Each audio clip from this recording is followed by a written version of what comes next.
अस्सलाम वालेकुम। आप हया जावेद के साथ जुड़ चुके हैं। आप देख रहे हैं द वॉइस ऑफ कश्मीर और कश्मीर ऑनलाइन। नाज़रीन, वक्तन फ़वक्तन हम कुछ ऐसे मेहमानों से बात करते हैं, या तो उनकी ज़िंदगी जो है मुसीबत से दो चार होती है, या फिर उन्होंने कुछ ऐसी कारकर्दगी दिखाई होती है जो बाइस फ़ख्र होती है। हमारे साथ राजेंद्र सिंह जी बैठे हैं। दोनों चीज़ें हैं इनमें। एक तो इन्होंने ज़िंदगी में काफ़ी मुसीबत उठाई और दूसरी जानिब से हिम्मत नहीं हारी और एक ऐसा काम अंजाम दिया जिस पे सारी कौम इन पे फ़ख्र कर सकती है। फ़ख्र की बात यह है कि ये हमारे वादी कश्मीर से ही वाबस्ता है। ये ज़िले पुलवामा के त्राल से है। पहले हम इनका तारुफ सुनेंगे मुकम्मल, और इसके बाद थोड़ी सी वजूहात इनसे पूछेंगे कि इस तरह जो ये इस व्हील चेयर पे बैठे हैं, क्यों बैठे हैं इस पे, क्या वजूहात है, क्या कुछ ज़िंदगी में इनको मुश्किलात का सामना करना पड़ा। राजेंद्र जी, आपका बहुत बहुत खैर मकदम है हमारी द वॉइस ऑफ कश्मीर और कश्मीर ऑनलाइन में। पहले आप अपना पूरा तारुफ दीजिए कि कहाँ से हैं आप, क्या नाम है, पूरा तफसील बताइए। थैंक यू जी। करपुरा त्राल का रहने वाला हूँ, डिस्ट्रिक्ट पुलवामा में आता है। राजेंद्र सिंह मेरा नाम है। मेरी डिसेबिलिटी 7 जुलाई 1999 में हुई, और उसके बाद फिर स्पाइनल कॉर्ड इंजरी हुई। फिर मैं 1 साल ऑल इंडिया मेडिकल इंस्टीट्यूट में एडमिट रहा। वहाँ पे भी ट्रीटमेंट चला, पर अनफॉर्चुनेटली ठीक नहीं हो पाया। उसके बाद जो हिल पावर था उसमें बहुत ही गिरावट आई, क्योंकि जब एक इंसान हेड पे हिट जाता है तो उसके सारे अरमान ख़त्म हो जाते हैं। उसके बाद फिर धीरे धीरे फैमिली का सपोर्ट मिला। पापा ने इनकरेजमेंट दी, मामा ने भी बहुत इनकरेजमेंट दी, और फ्रेंड सर्कल ने भी 1-2 फ्रेंड्स थे जिन्होंने बहुत हिम्मत दी। और भी फिर उसके बाद फिर 6-7 साल में व्हीलचेयर पे आराम से बैठ नहीं सकता था, बेहोश हो जाता था। उसके बाद फिर धीरे धीरे मैंने मतलब बहुत बार ये दिल में भी ख्याल आया कि यार अब मेरी ज़िंदगी ख़त्म है, मैं सुसाइड की ओर जाऊँ, लेकिन ऐसा हो नहीं पाया, क्योंकि कुछ लोग पीछे थे जो बोल रहे थे नहीं भाई आपको कुछ करके दिखाना है, आप ठीक रहो। उसके बाद एक दिन फिर मेरी मुलाकात एक डिसेबल्ड पर्सन से हुई, वो भी व्हीलचेयर पे थे। तो मैंने उनको देख के मुझे अंदर से मतलब एक एनकरेजमेंट आई कि नहीं, उसको जब वो मतलब व्हीलचेयर पे इतना कुछ कर सकता है तो वह भी कुछ कर सकता है। नाज़रीन, देखना ये है कि कमर की इंजरी जो होती है, स्पाइनल कॉर्ड जो होता है, इसकी इंजरी बहुत मुश्किल होती है। तो इनका ये कहना है कि एक दूसरे शख्स को व्हील चेयर पर देख के इन्हें यह ख्याल आया कि जब ये शख्स अपनी ज़िंदगी में हिम्मत हारे हुए नहीं है, मुझे भी इसे सबक लेना चाहिए, और उनको देख के इनकी हिम्मत बढ़ गई। हालांकि मुसीबत आ जाती है ज़िंदगी में, लेकिन इंसान को कभी किसी मरहले पे, किसी मोड़ पे अपनी हिम्मत नहीं हारनी चाहिए। ये इन्होंने अपनी ज़िंदगी का मुख्तसर हाल बताया कि ये क्या वजह है कि ये इस व्हील चेयर पर बैठे हैं। जब इन्होंने किसी शख्स को देखा कि वो बिल्कुल सही तरीके से अपना काम कर रहा है व्हील चेयर पे, वो भी है हैंडीकैप्ड है, अब देखना यह है कि उसको देख के फिर इन्होंने क्या कुछ हासिल किया, क्या करके दिखाया, ये अब पूछना बहुत अहम है, एक अहम सवाल है। राजेंद्र जी, उसके बाद जब आपकी मुलाकात उस शख्स से हुई तो उसके बाद क्या कुछ आपने करके दिखाया, हिम्मत नहीं हारी और आगे बढ़े, क्या किया आपने ज़िंदगी में अब तक हासिल? उसके बाद यही हुआ कि मेरे पास वो हाथ वाली व्हीलचेयर थी जिसको हम पीछे से पुश करते हैं। तो अनफॉर्चुनेटली जब मैं उस पर निकला तो कुछ लोगों ने ये बोला, जो मेरे अपने रिलेशन वाले थे, कि ये शायद भीख मांगने जा रहा है, शायद इसको मतलब पैसों की नीड पड़ गई है।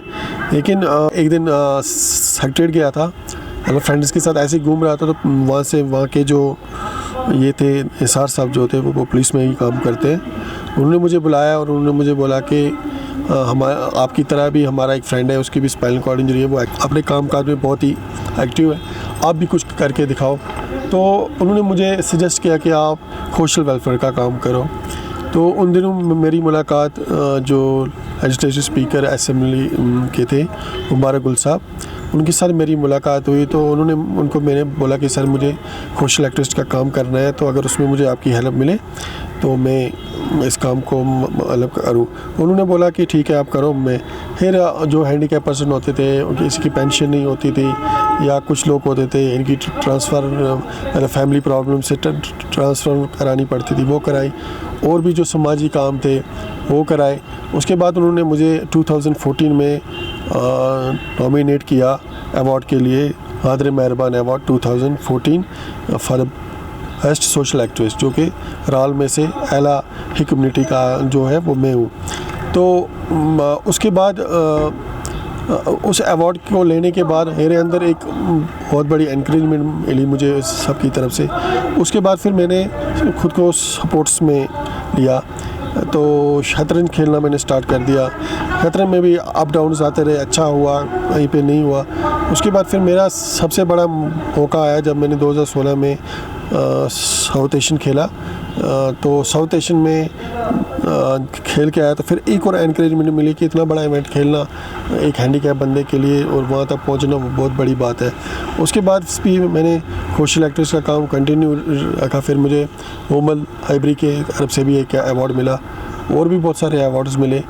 उसके बाद फिर मैंने, और रिसेंटली आप सबको पता है कि कोविड का सिलसिला स्टार्ट हो गया यहाँ पे, कोविड में सब लोग अंदर ही थे। फिर एक और फ्रेंड मिला, उसने बोला भाई जो पैरा ओलंपिक गेम है ओशिया, जो मतलब व्हीलचेयर पे बैठ के आप आराम से खेल सकते हो, तो आप वो खेलो, और वहाँ पे आपको हमें लग रहा है कि आप कुछ अच्छा करो। फिर मेरे पास कोई स्पॉन्सरशिप नहीं थी, कुछ नहीं थी। मैंने बहुत सारे लोगों के साथ, इवन कि मैंने J&K बैंक के साथ भी मतलब उनके साथ भी कांटेक्ट किया, स्पॉन्सरशिप के लिए नहीं मिला। उसके बाद फिर मैंने खुद से अरेंज करके तो मैं स्पॉन्सरशिप लेके खेलने गया, जो कि 17 मार्च से लेके 21 मार्च 2022 तक था। वो मैंने खेला, तो उसमें मेरी कैटेगरी जो आई वो BC5 आई, क्योंकि वो नहीं आनी चाहिए थी, क्योंकि मेरी जो इंजरी लेवल है वो C5 C7 थी। तो मेरी जो कैटेगरी वो BC4 आनी चाहिए थी। तो पहला इवेंट था मेरा, तो मैंने BC5 कैटेगरी दी गई, उसमें मैंने गोल्ड मेडल निकाला J&K के लिए। और उसके बाद फिर मैं कश्मीर में आया, तो यहाँ पे उतना अच्छा रिस्पॉन्स नहीं मिला। मतलब जब कोई एक आम बंदा कोई गोल्ड मेडल लाता है या कुछ लाता है, तो उसकी बहुत बड़ी हाई वाई होती है। तो लेकिन डिसेबल पर्सनों के लिए इतना कुछ नहीं होता है यहाँ पे। नाज़रीन, वादी कश्मीर के लिए ये गोल्ड मेडल ले आए वहाँ से, लेकिन देखना यह है कि इनकी हिम्मत आप देखिए कि गोल्ड मेडल हासिल तो कर दिया इन्होंने, लेकिन स्पॉन्सरशिप के लिए कोई यहाँ पे तैयार नहीं था। ये देखना है कि एक डिसेबल पर्सन जो है, हम लोगों को कितना ख्याल रखना चाहिए इन अशख़ास का। लेकिन ये कहते हैं कि जिस तरह इस्तकबाल किया जाता है, गोल्ड मेडल लेके आए, इस्तकबाल भी उस तरीके का नहीं हुआ जिस तरह इनका होना चाहिए था। अगर ऐसे अशख़ास ज़िंदगी में कुछ कारनामा दिखाते हैं, लेकिन हम लोग जो है वो इनके इस कारनामे की तारीफ़ नहीं करते हैं या इसे बढ़ा चढ़ा के पेश नहीं करते हैं। ये लोग मुसीबत के मारे इतना कुछ कर पाते हैं, लेकिन हम अल्लाह के फजल करम से जो लोग अच्छे खासे सेहतियाब होते हैं, इनकी हौसला अफजाई भी नहीं कर सकते। ये बहुत मुश्किल बात होती है कि इतने अवार्ड्स लेने के बाद, गोल्ड मेडल हासिल करने के बाद भी इन्हें कुछ हासिल नहीं हुआ। हम सरकार की तवज्जो इन लोगों की तरफ मुतवज्जह करना चाहते हैं कि ऐसे लोग जो अपने कौम के लिए, अपने देश के लिए नाम रोशन करते हैं, सरकार को चाहिए कि अगर ये इतनी मेहनत करते हैं, इतनी मुसीबत के मारे होने के बावजूद भी, लेकिन सरकार फिर इनकी तरफ मुतवज्जह नहीं होती है, ये सरासर नाइंसाफ़ी है। कम से कम ऐसे लोगों के लिए या तो कोई ऐसी पेंशन वाली स्कीम जिनसे इनका रोज़गार कम से कम चल सकता है। और सबसे बड़ी बात यह है कि शायद आपको ये जान के भी हैरत होगी कि ये जो हमारे सरदार जी है, ये मैरिड भी है। इनकी अहलिया भी है, तो इनकी ज़िम्मेदारियाँ कितनी हैं। हालांकि वो इनकी खिदमत ही करती होंगी। एक अहलिया जो होती है अपने खामन की हमेशा खिदमत करती है, तो इस ऐसे में इनकी ज़िम्मेदारियाँ, घरेलू ज़िम्मेदारियाँ भी है, और सरकार को ऐसी चीज़ों पे पहली तवज्जो देनी चाहिए। शायद हम देखते हैं कि इनका मुतालबा क्या है कि सरकार से क्या कहना चाहेंगे अगर ये इतनी मेहनत करते हैं। हाँ जी, जी क्या कहना चाहेंगे यहाँ की सरकार का? देखिए, मैं सरकार से भी, और जो हमारे बहुत बड़े यहाँ पे जो बहुत बड़ी बड़ी कंपनियाज़ हैं, सारा कुछ है। मैं जब रिसेंटली वहाँ पे गया खेलने के लिए, तो वहाँ पर भी स्पाइनल कॉर्ड के बहुत सारे पेशेंट आए थे। उनको भी मतलब कंपनियों ने स्पॉन्सर किया था, या गवर्नमेंट की तरफ से कुछ स्कीमें हैं जो लेके वो स्पॉन्सरशिप के लिए आए थे। मेरा J&K गवर्नमेंट से सिर्फ इतनी रिक्वेस्ट है कि मुझे फाइनेंशियल हेल्प नहीं चाहिए, मुझे सिर्फ स्पॉन्सरशिप चाहिए। जब मुझे खेलने जाना है उस वक्त मुझे एक अच्छा स्पॉन्सर मिले, ताकि मैं कश्मीर का नाम और अपने J&K का नाम, हिंदुस्तान का नाम रोशन कर सकूं। एक ये हाल ही में आपने सुना होगा कि एक स्पोर्ट्स पॉलिसी J&K गवर्नमेंट की तरफ से लागू की गई। उस पॉलिसी में ये रखा गया कि जो भी इंटरनेशनल या पैरा ओलंपिक गेम या कॉमनवेल्थ गेम खेल के आएगा तो उसको हम एम्प्लॉयमेंट देंगे। आपका कहना सही है, लेकिन देखिए, अगर एक आम बंदा खेलने जाता है तो वो फिज़िकली फ़िट है, वो अकेला जाएगा। अगर हैंडीकैप खेलने जाता है तो उसको पहले अपने साथ एक एस्कॉर्ट उठाना पड़ता है, उसका भी खर्चा होता है। मैं कहता हूँ कि अगर स्पोर्ट्स पॉलिसी में ये चीज़ लागू की जाए कि अगर उसमें कोई भी डिसेबल पर्सन अगर खेलने जाता है, कोई भी हैंडीकैप पर्सन अगर खेलने जाता है, तो उसको कम से कम सोशल वेलफेयर की तरफ से जितना भी अमाउंट वहाँ पे मतलब खर्च होता है वो दी जाए, या कोई एक ऐसा डिपार्टमेंट बनाया जाए स्पोर्ट्स में कि हैंडीकैप अगर खेलने जा रहा है तो उसको पूरा मतलब फुल प्रूफ स्पॉन्सरशिप की जाए।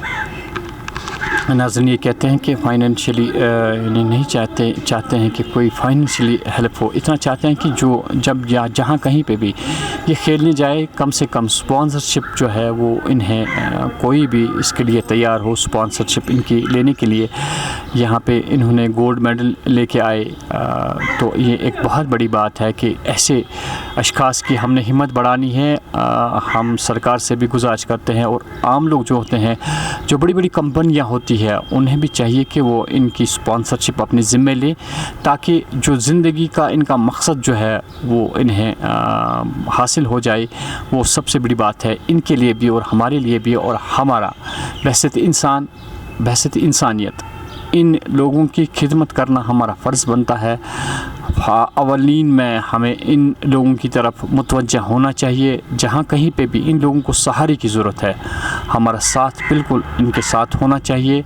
तो नाज़रीन, जितने भी यहाँ पे हैंडीकैप्स है, तो उनके लिए हम राजेंद्र से पूछेंगे कि शख्स जो जिस्मानी तौर माज़ूर होता है, तो उससे हिम्मत नहीं हारनी चाहिए। क्या पैगाम है आपका उनके लिए?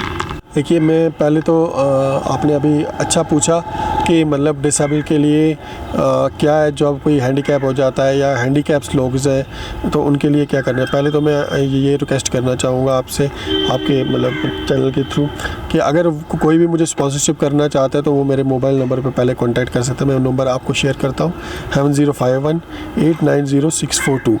नंबर 2, अब आपकी बात पे मैं आता हूँ कि जो भी मतलब हैंडीकैप है या कोई भी डिसेबल्ड है, वो मॉरली इतने बूस्ट नहीं होते हैं, उनका मॉरल बिल्कुल डाउन होता है। मैं फैमिली को रिक्वेस्ट करूँगा कि जैसे मुझे फैमिली ने सपोर्ट किया, मुझे मेरी जो बीवी है वो सपोर्ट कर रही है। इतनी किस्मत नहीं होती है किसी की कि कोई किसी हैंडीकैप की शादी हो। बहुत सारे लोग हैं बाहर के, इनकी शादियाँ हुई हैं जो व्हील चेयर पे हैं, उनकी शादियाँ हुई, लेकिन अभी J&K में ऐसा कुछ सिस्टम नहीं है।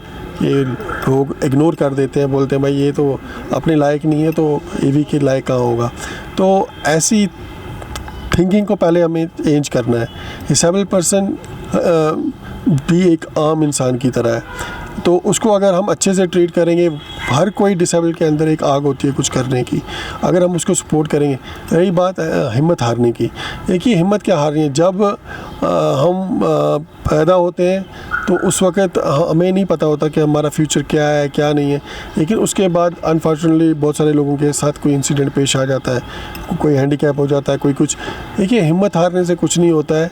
हिम्मत हारने से आप रोओगे, चिल्लाओगे, आपकी चीख पुकार कोई नहीं सुनेगा।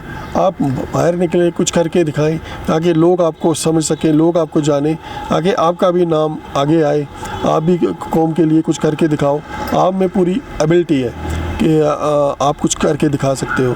और मैं आपके थ्रू एक और बात कहना चाहूँगा अपनी समझ से कि प्लीज़ इनका जो डिसेबल पर्सन का जो आपने पेंशन रखा हुआ है 1000, उसको थोड़ी सी इंक्रीज़ किया जाए और उनको इलेक्ट्रिसिटी में रिलीफ दी जाए। इलेक्ट्रिसिटी जो बिल है उनके, उसमें भी उनको कंसेशन रेट्स दिए जाए।